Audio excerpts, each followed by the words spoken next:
Hello friends, मैं Aamir sir classes के साथ। और जैसे कि आप जानते हैं हम लोग कंटिन्यू वर्ल्ड ज्योग्राफी की सीरीज को चला रहे हैं और जिसमें हम लोग अफ्रीका कॉन्टिनेंट की बात कर रहे थे। इससे पहले मैंने आप लोगों को 6 लेक्चर प्रोवाइड कर चुका हूं और अच्छी तरह से हम अफ्रीका को डिस्कस कर चुके हैं। कुछ इंपॉर्टेंट चीज़ें रह गई थी, वो मैंने कहा वो भी मैं कंप्लीट करूं। ये आपका लास्ट वीडियो रहेगा अफ्रीका पर और अभी अफ्रीका कम्प्लीटली आपका कंप्लीट हो जाएगा। आज हम जो लेने जा रहे हैं बहुत ही इंपॉर्टेंट चीज़ है, तो देखते हैं, डिस्कस करते हैं जिसमें हम बात करने जा रहे हैं। और जो मैंने जो कंट्री लिखे हैं, ये कंट्री आपके सबसे पहले मैं यहाँ से आपसे बात करने जा रहा हूँ।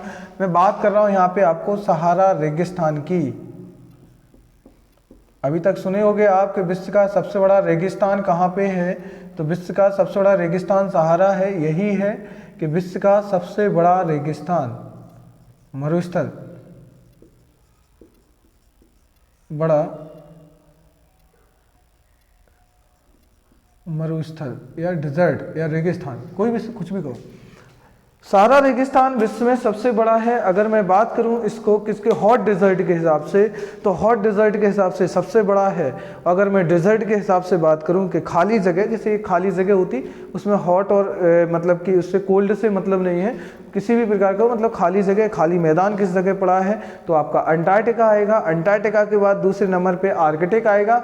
और वैसे अगर हिसाब से देखा जाएगा तो फिर आपके तीसरे नंबर पे आपका सहारा डिजर्ट आएगा। अगर मैं बात करूं कि गर्म मरुस्थलों में मतलब गर्म स्थान के हिसाब से कौन सा सबसे बड़ा है, तो आपका आंसर होगा मतलब कि सहारा डिजर्ट। तो याद रखना, अगर मैं बात करूं कि विश्व में सबसे बड़ा मतलब कि मैदान या विश्व में सबसे बड़ा मरुस्थल, अब वो ये नहीं कह रहा कि गर्म मरुस्थल का होता है खाली भूमि या खाली जमीन, तो फिर आप क्या लिखोगे, पहली पोजीशन पे आप क्या लिखोगे, अंटार्कटिका। क्या लिखोगे, अंटार्कटिका।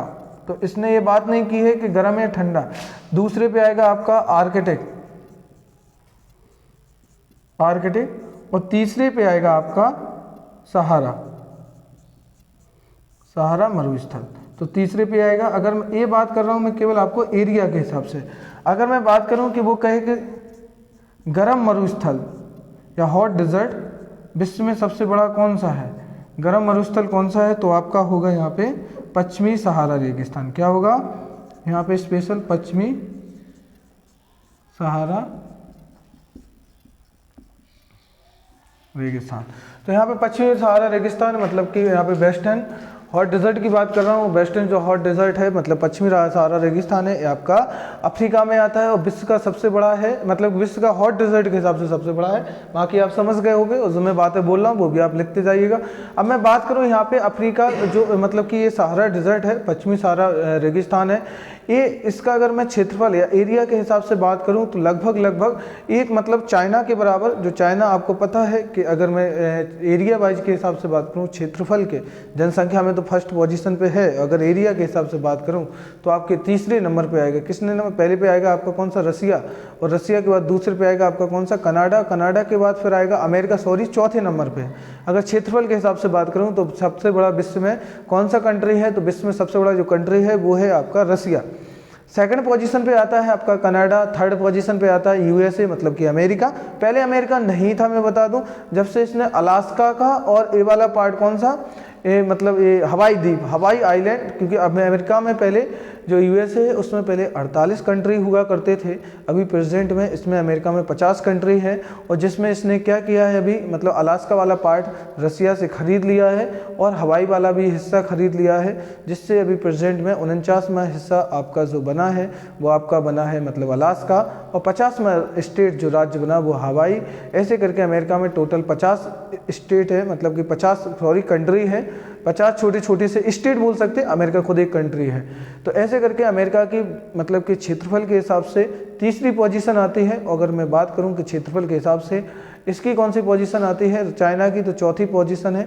तो आप देख सकते हो कि पश्चिमी सहारा डिजर्ट कितना हैवी और कितना ज़्यादा हिस्सा घेरे हुए है।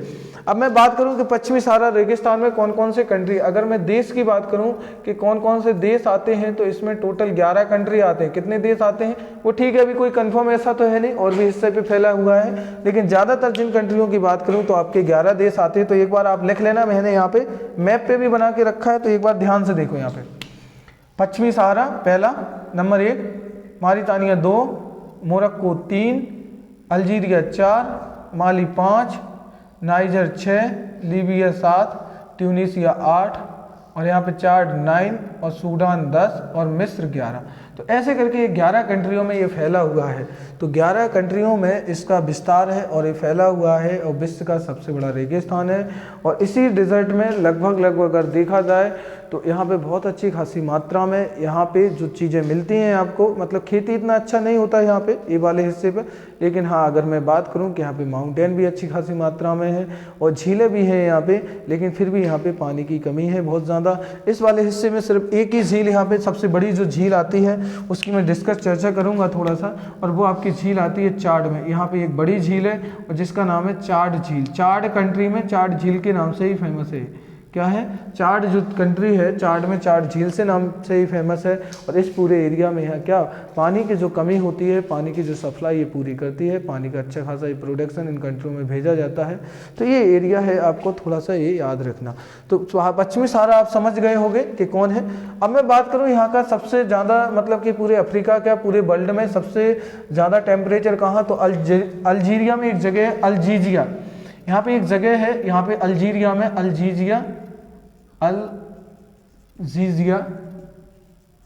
अल्जीजिया में जो टेम्परेचर यहाँ पे मतलब कि किया गया था दर्ज, वो 59 डिग्री सेल्सियस।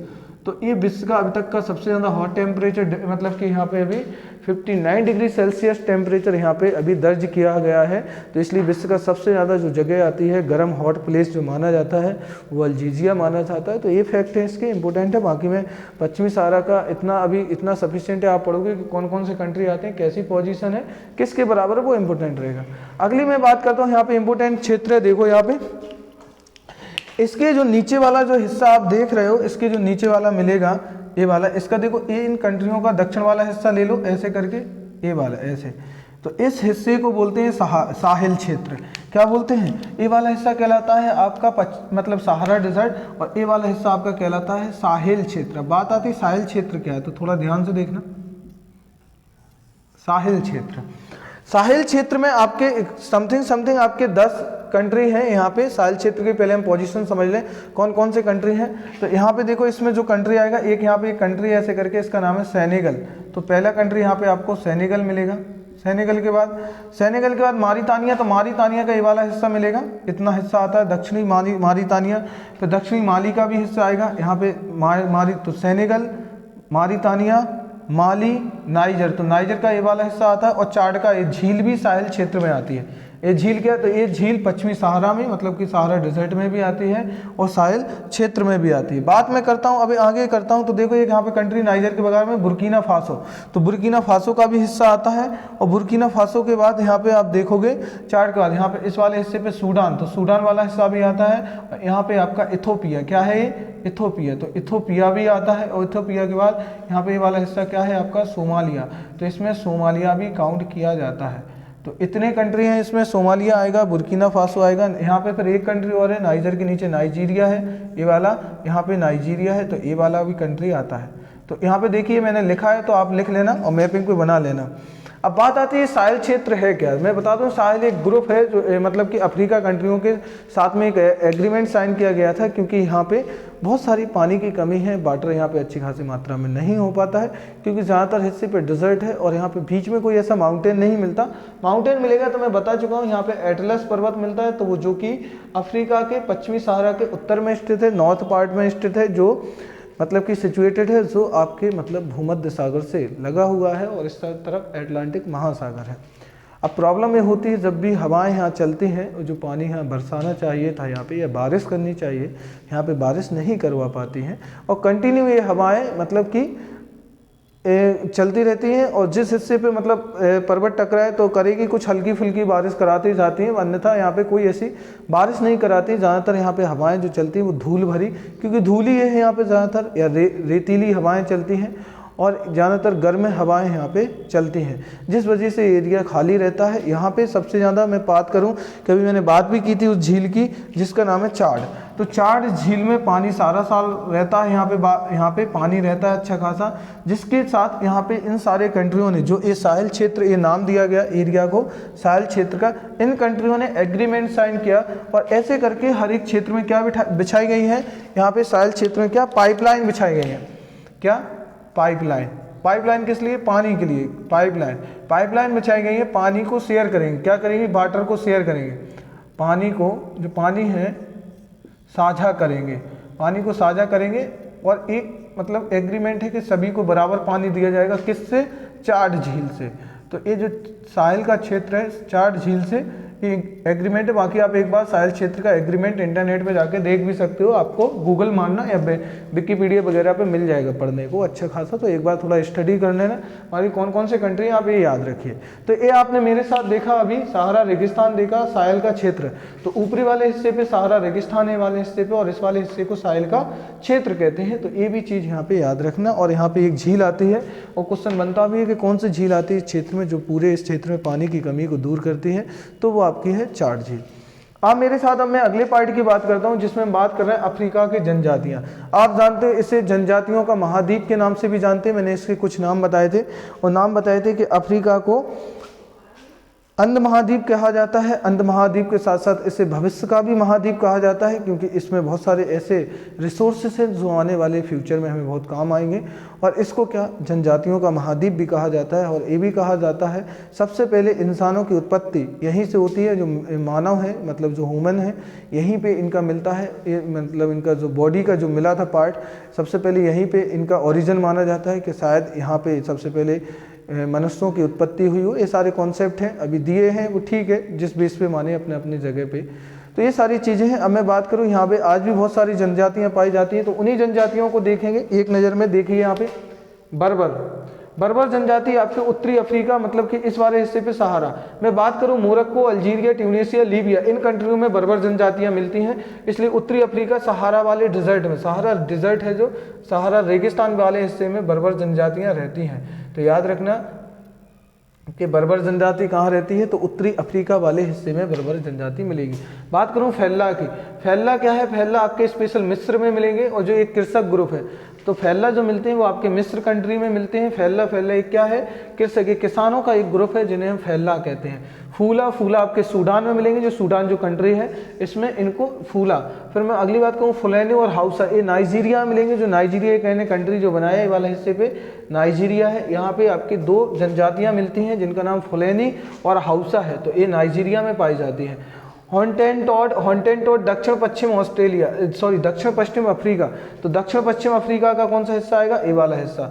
तो यहाँ पे दक्षिण पश्चिम अफ्रीका में हॉन्टेड टॉड मिलती हैं, और ये बहुत ज़्यादा मतलब क्या बता दूँ, हॉन्टेड टॉड एक ऐसी स्पेशल मतलब ट्राइब्स है कि इनका सरदार तभी अपॉइंट किया जाता है कि जिसके मतलब जो इनके घर बने हुए हैं, जो इनकी झोपड़ियाँ बनी हुई हैं, तो जिसकी झोपड़ी के बाहर या दरवाजे पर जितने ज़्यादा लोगों के कटे हुए सिर टंगे होंगे, आप कहोगे सर ऐसा बोल रहा है, ये रियल है, आप इसको सर्च मार के देख भी सकते हो कि हॉन्टेड टॉड है जो सबसे ज़्यादा सिर कटी वाली जनजाति बोलते हैं, क्योंकि जिसके घर के आगे मतलब दरवाजे पर सबसे ज़्यादा सर कटे होते हैं, वही उनका सरदार यहाँ पे अपॉइंट किया जाता है, क्योंकि वो सर काट करके उसका मतलब अपने वहाँ पे बाहर टांग देता है अपने दरवाजे पर, मतलब अपने झोपड़ी के बाहर। और इससे ये प्रूफ होता है कि जिसके दरवाजे पे ज़्यादा सर होंगे वो उसका सरदार अपॉइंट कर दिया जाएगा, तो उसे हॉन्टेड टॉड बोलते हैं। वो हॉन्टेड टॉड जो पाई जाती है वो आपकी दक्षिण पश्चिम अफ्रीका, तो इन कंट्रियों में ये आपको मिलेगी। यहाँ पे आपको कंट्री पता है, अंगोला है, बोत्सवाना, नामीबिया है, और यहाँ दक्षिण अफ्रीका इस वाले। जुलू आपकी दक्षिण अफ्रीका, जुलू आपकी स्पेशल इस वाले हिस्से पे ये आपका दक्षिण अफ्रीका है, तो जुलू स्पेशल दक्षिण अफ्रीका में मिलेगी, तो ये याद रखना जुलू आपकी साउथ अफ्रीका है। मसाई की बात करूँ मैं, मसाई एक ट्राइब है जो पूर्वी अफ्रीका में मिलती है। कहाँ पे मिलती है? मसाई कहाँ पे? पूर्वी अफ्रीका में मिलती है। पिग्मी भी एक जनजाति है जो कांगो बेसिन में मिलती है। पिग्मी क्या है? पिग्मी जनजाति जो कहाँ पे मिलती है? कांगो बेसिन में मिलती है। मैं बात करूँ एरुवा की, तो एरुवा भी एक ट्राइब है। क्या है एरुवा? एरुवा एक ट्राइब है, और एरुवा जो है ये भी नाइजीरिया। तो देखो नाइजीरिया में हाउसा और फुलैनी दो थी, और एक और है एरुवा। बुशमैन भी इंपॉर्टेंट है, कालाहारी और बोत्सवाना। तो कालाहारी जो डिजर्ट है, जो बोत्सवाना कंट्री यहाँ पे मिलती है आपकी बुशमैन। तो ये लिखते जाइएगा और एक एक चीज़ के इनके बारे में सुनते जाइएगा। अभी हिम्बा की बात करूँ, हिम्बा आपकी नामीबिया में मिलती है, जो नामीबिया मरुस्थल है। यहीं पे कालाहारी क्या है? ये मरुस्थल है कालाहारी। और नामीबिया भी क्या है? एक नामीबिया कंट्री है, नामीबिया मरुस्थल है, ये भी डिजर्ट है। तो ये क्वेश्चन भी याद रखना, क्वेश्चन पूछता भी है। किकियू आपकी केन्या में आती है। किकियू एक ट्राइब है जो केन्या में आती है। ओरोमा भी एक ट्राइब है जो इथोपिया में आती है। इथोपिया आपका ये रहा कंट्री, ठीक है। इथोपिया कहाँ रहा? ये केन्या आपका यहाँ है। सोमालिया, सोमालिया के नीचे केन्या और यहाँ पे आपका मोजाम्बिक है, मतलब कि यहाँ आपका तंजानिया और तंजानिया के यहाँ पे आपका केन्या, ये आपका तंजानिया, ये मोजाम्बिक, ऐसे करके ये रहेगा। इसकी बात करूँ मैं चागा, तो चागा भी एक ट्राइब है और ये तंजानिया में आती है। तो चागा, चागा क्या है, एक ट्राइब है जो तंजानिया में आती है। ये रही आपके साथ मैंने यहाँ पे आज बहुत इंपॉर्टेंट चीज़ों को डिस्कस किया। यहाँ पे मैंने आपका मतलब जो सहारा डेजर्ट है, सहारा डेजर्ट की बात की, और सहारा डेजर्ट होने के साथ साथ यहाँ पे मैंने आपके साथ स्पेशली बात करूँ, सहारा डेजर्ट होने के साथ साथ मैंने स्पेशली आपके साथ साहिल क्षेत्र की बात की और साहिल और यहाँ की इम्पोर्टेंस या महत्वपूर्ण जनजातियों के बारे में देखा। तो ये रहा आज आपका अफ्रीका पूरा कंप्लीट है बहुत अच्छी तरह से।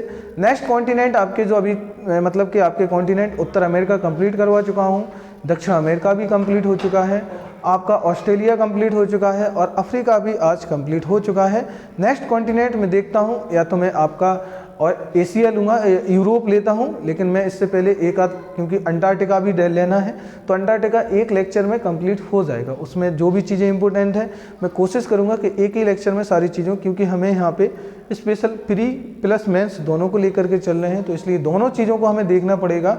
और हम यहाँ पे आपके साथ अगला कॉन्टिनेंट को लेकर के हम आपके साथ नेक्स्ट लेक्चर जो हमारा आएगा, नेक्स्ट कॉन्टिनेंट आएगा। फिर आप मुझे कमेंट बॉक्स में बताना कि नेक्स्ट कॉन्टिनेंट कौन सा स्टार्ट किया जाए, कि पहले यूरोप लिया जाए, कि एशिया लिया जाए या फिर अंटार्कटिका लिया जाए। कमेंट बॉक्स में ज़रूर बताइए। हाँ, मेरी सभी अभी फ्रेंडों से, जितने मेरे फ्रेंड्स हैं उनसे मेरी रिक्वेस्ट है, ज़्यादा से ज़्यादा अपने फ्रेंडों के साथ शेयर कीजिए, क्योंकि ज़्यादा से ज़्यादा लोगों के इसके बारे में जानकारी लगे और लोग ज़्यादा से ज़्यादा लोग सीख सकें चीज़ें।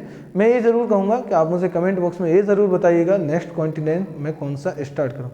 मिलते हैं हम लोग नेक्स्ट कॉन्टिनेंट के साथ, नेक्स्ट लेक्चर के साथ। Okay, thank you.